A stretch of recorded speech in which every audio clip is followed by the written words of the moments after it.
Okay, guys, this is the video petition update. Currently, where we are on the petition, and this is for people who do not like to read. So, here's the update. When my son Shawn Fortune died at Pittsburgh Job Corps, I was thrown into a whirlwind of confusion, grief, and decisions I never ever thought I'd have to make so soon. I had no plan, no life insurance for him, even though I worked for a life insurance company. I just didn't think I would have to go through this. It was just me, broken and trying to figure it all out while being strong for my daughter. Now, through my life insurance company, I was connected to the Funeral Consumer Garden Society.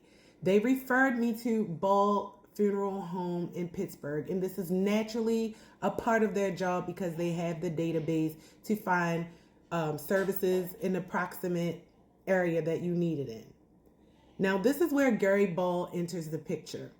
At first, Gary sounded very kind. He offered to cremate my son for around $700 something and have his ashes sent back to me here in Baltimore. It seemed simple, humane, and a way to begin healing without the financial burden. But the moment my family stepped in and said, "Let's bring him home to Baltimore," everything changed. Gary got pushy. He told me Baltimore funeral homes would be way too expensive, that I'd regret changing my mind.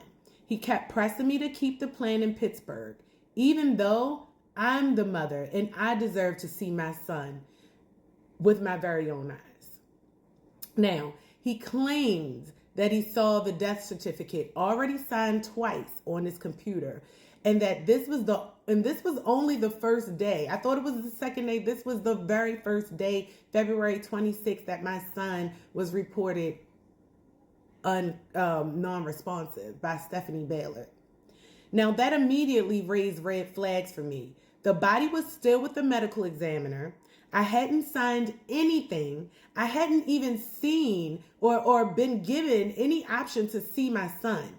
Now, I imagine if I had stuck with that cremation plan, I would have never even seen what they were trying to hide in the first place. That huge knot on my son's forehead, and the swelling, the discoloration of his nose, the condition of his head and the skin in that area, the signs of trauma that weren't explained in the autopsy. That's not just negligence, that's total erasure. And that's what I'm trying to get you guys to understand. Gary Ball almost became the final step in this cover-up. Cremation wouldn't have meant no one ever asked questions. And now he's not returning calls, no apologies, no accountability, just silence. I'm not accusing him of murder, but I'm saying this. He was more invested in completing the cremation quickly than in giving me the space to grieve and make the right decisions for myself. This is a part of a pattern I've uncovered, where every institutional layer surrounding my son's death acted more like a wall than a support system. And this is what I want you to understand. The Job Corps neglected his mental health needs. Everybody played a part in it. The medical examiner declared it was an accident, but skipped over key injuries like the neck bruising and blood around the head. And just because they are licensed examiners, specialists through the state, we have to take their word. We're supposed to believe what they tell us. And Gary Ball almost finalized it all before I ever saw my baby. He will forever be my baby. There are systems in place to erase people like my son, quietly, efficiently, and they're recounting on mothers like me to be broken, too confused, or too poor to ask questions. But I'm not that mother. I saw the inconsistencies. I collected the records. I saw how names like Detective Ed Follard, Bob Gottschalk, and even the medical examiner, Stephanie Ballard, and Dr. Hellman, they're nowhere publicly tied to my son's case, even though they all played major roles and they have public records. This is not a coincidence. That's a firewall, and I'm taking a sledgehammer to it. I've started a petition. I've contacted lawyers. media outlets, civil rights offices, and even filed FOIA requests to uncover the truth. Because if this can happen to Shawn, it can happen to anybody's child. I want you to understand that, overstand that, understand that. And if I had let Gary Bull go through with this cremation, we would never, ever be having this conversation today.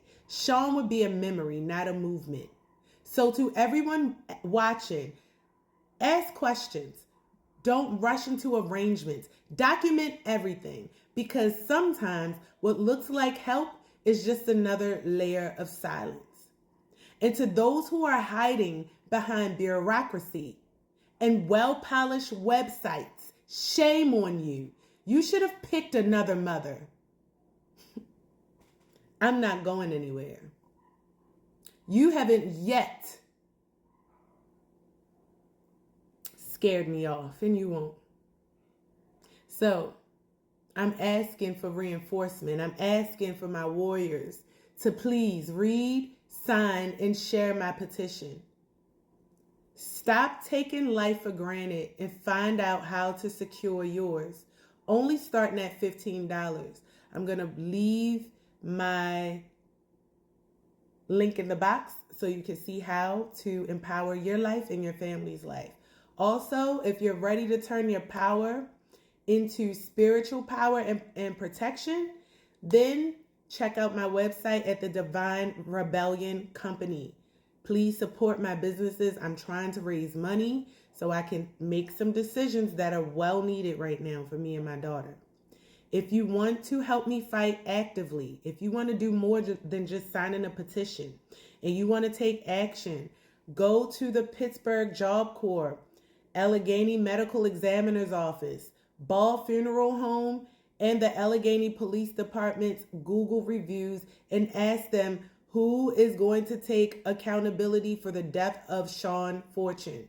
Make Bob, or you could say something like, make Bob Gottschalk, the director of the Pittsburgh Job Corps, take responsibility for his neglect, or anything of that nature. Whatever you can say.